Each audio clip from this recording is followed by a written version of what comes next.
Faint, fanning wings of the sacred hummingbird dips its delicate tongue into the nectar of life. Do you hear its message?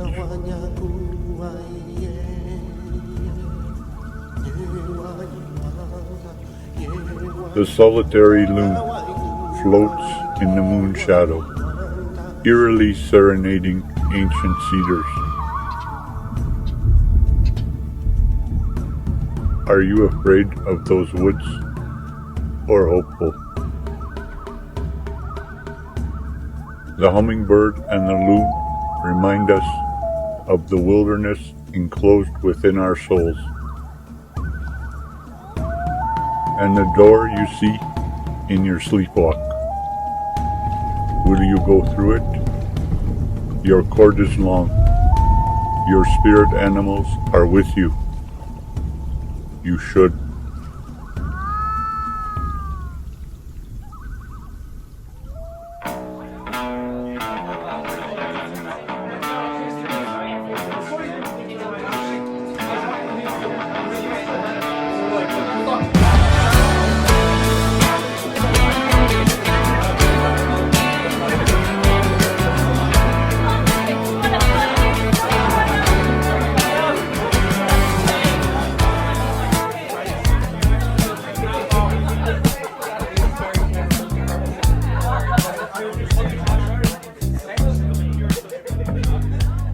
Oh, I'm much older now. But when I was 14, I taught myself to hear past the loud music my parents would play in the living room, just outside my bedroom door.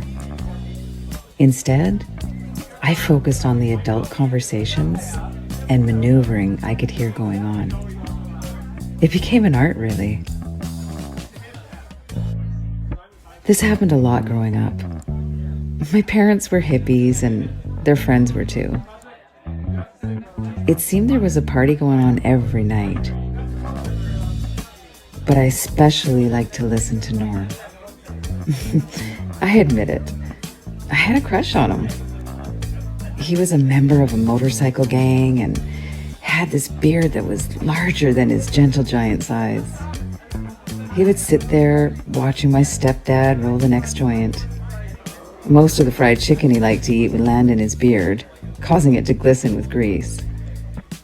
I always found a reason to go in the living room and start a conversation with him.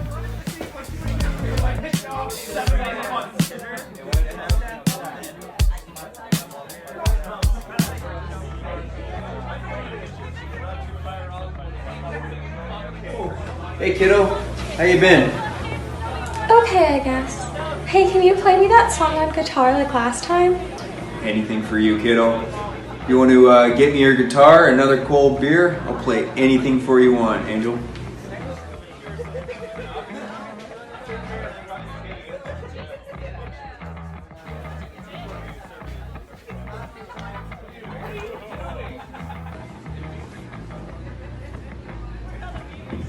I didn't know it then, but Norm couldn't sing. Just another tequila sunrise.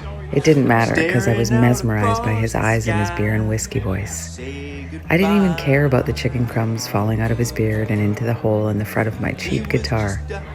His greasy fingers left permanent residue on the strings to my heart, much like they did on the neck of that piece of shit sixth string. I was in heaven until... Hey kiddo, the more I see kids, the better I like dogs. Remember, kiddo, this is just for you. Goddamn THC. I probably shouldn't smoke this shit, seeing that I'm allergic to it and all. Shit, man. Let's do that again.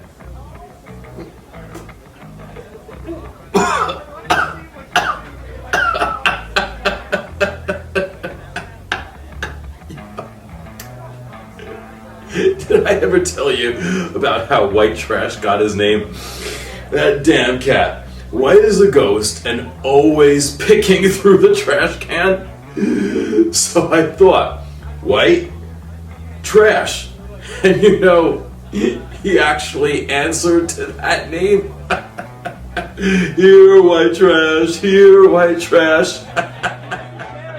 And that's how my stepdad always ended my solo serenade, with another long-ass story about how he came to name our cat White Trash. On this particular party night, I watched my mom flirt her way onto the waterbed with two of the bikers while my stepdad watched. There was a lot of moaning and slurping sounds that made me feel something I had never felt before.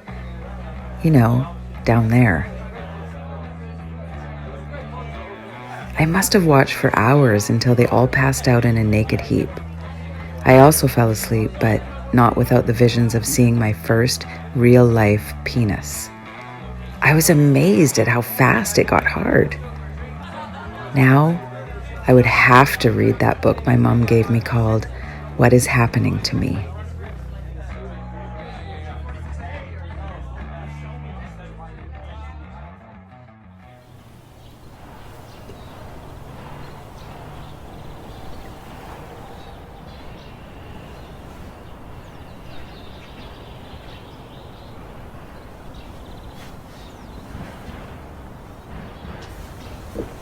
Hey, blonde, beautiful Barbie. What's new?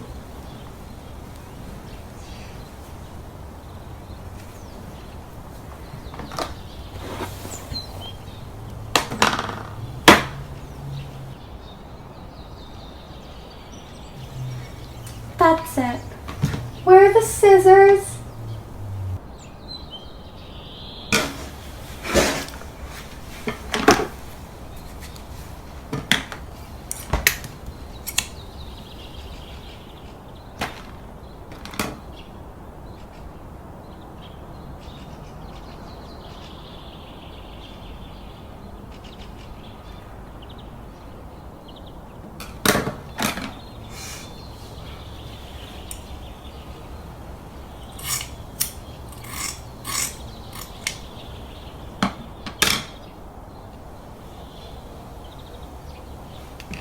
Well, Ken, what do you think? I kinda like it.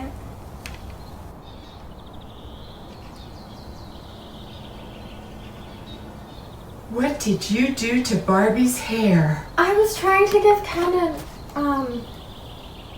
an erection.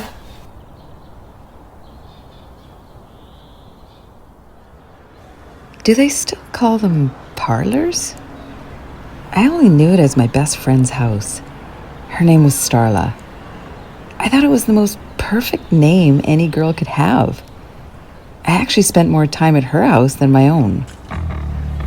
After all, things changed at my house after that night. My stepdad got replaced by one of the guys on the waterbed, and I'm pretty sure he saw it coming too. At least here at Starla's house, there were new adventures to be had. One of them changed my life forever. We were allowed to play anywhere in the house. Downstairs needed to be after hours, and never behind that door. Wait, Candy, don't go in there. Why not? No one ever wanted to talk about that door. The sign above the door said mortuary, but I had no idea what that big word meant.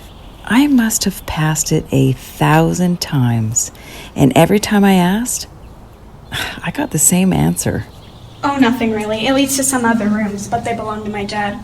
He keeps a bunch of stuff in them, and he doesn't like when anyone goes in there.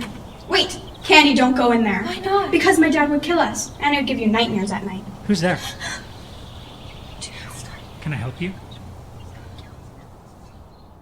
Is that you, Starlla?